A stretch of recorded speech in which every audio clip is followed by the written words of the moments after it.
Genesis 42. When Jacob learned that there was grain for sale in Egypt, he said to his sons, "Why do you look at one another?" And he said, "Behold, I have heard that there is grain for sale in Egypt. Go down and buy grain for us there, that we may live and not die." So 10 of Joseph's brothers went down to buy grain in Egypt. But Jacob did not send Benjamin, Joseph's brother, with his brothers, for he feared that harm might happen to him. Thus the sons of Israel came to buy among the others who came, for the famine was in the land of Canaan. Now Joseph was governor over the land. He was the one who sold to all the people of the land. And Joseph's brothers came and bowed themselves before him with their faces to the ground. Joseph saw his brothers and recognized them, but he treated them like strangers and spoke roughly to them. "Where do you come from?" He said. They said, "From the land of Canaan, to buy food." And Joseph recognized his brothers, but they did not recognize him. And Joseph remembered the dreams that he had dreamed of them. And he said to them, "You are spies. You have come to see the nakedness of the land." They said to him, "No, my lord, your servants have come to buy food. We are all sons of one man. We are honest men. Your servants have never been spies." He said to them, "No, it is the nakedness of the land that you have come to see."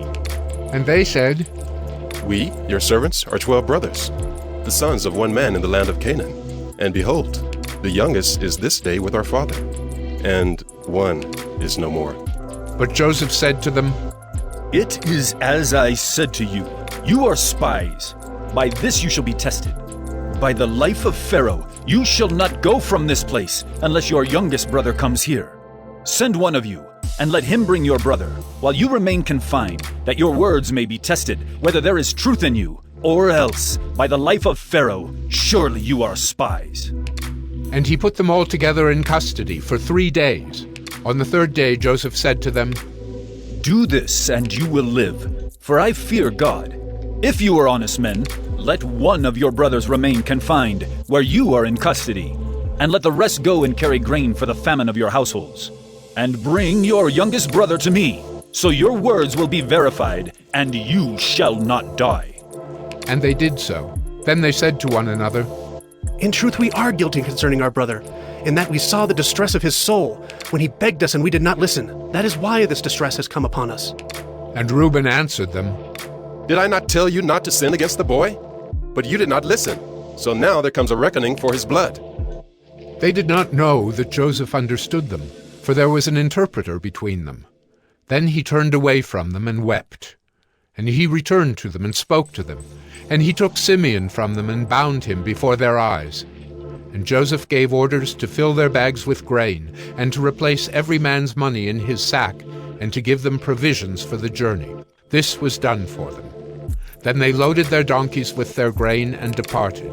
And as one of them opened his sack to give his donkey fodder at the lodging place, he saw his money in the mouth of his sack. He said to his brothers, "My money has been put back. Here it is in the mouth of my sack." At this their hearts failed them, and they turned trembling to one another, saying, "What is this that God has done to us?" When they came to Jacob their father in the land of Canaan, they told him all that had happened to them, saying, "The man, the lord of the land, spoke roughly to us and took us to be spies of the land. But we said to him, 'We are honest men. We have never been spies. We are 12 brothers, sons of our father. One is no more, and the youngest is this day with our father in the land of Canaan.' Then the man, the lord of the land, said to us, 'By this I shall know that you are honest men.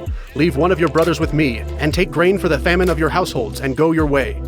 Bring your youngest brother to me. Then I shall know that you are not spies, but honest men, and I will deliver your brother to you, and you shall trade in the land.'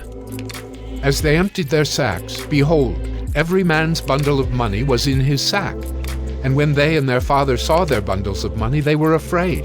And Jacob their father said to them, "You have bereaved me of my children.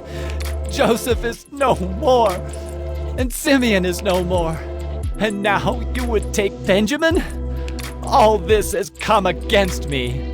Then Reuben said to his father, "Kill my 2 sons if I do not bring him back to you.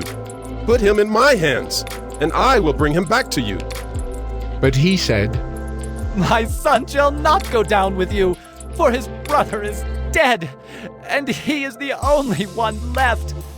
If harm should happen to him on the journey that you are to make, you would bring down my gray hairs with sorrow to Sheol.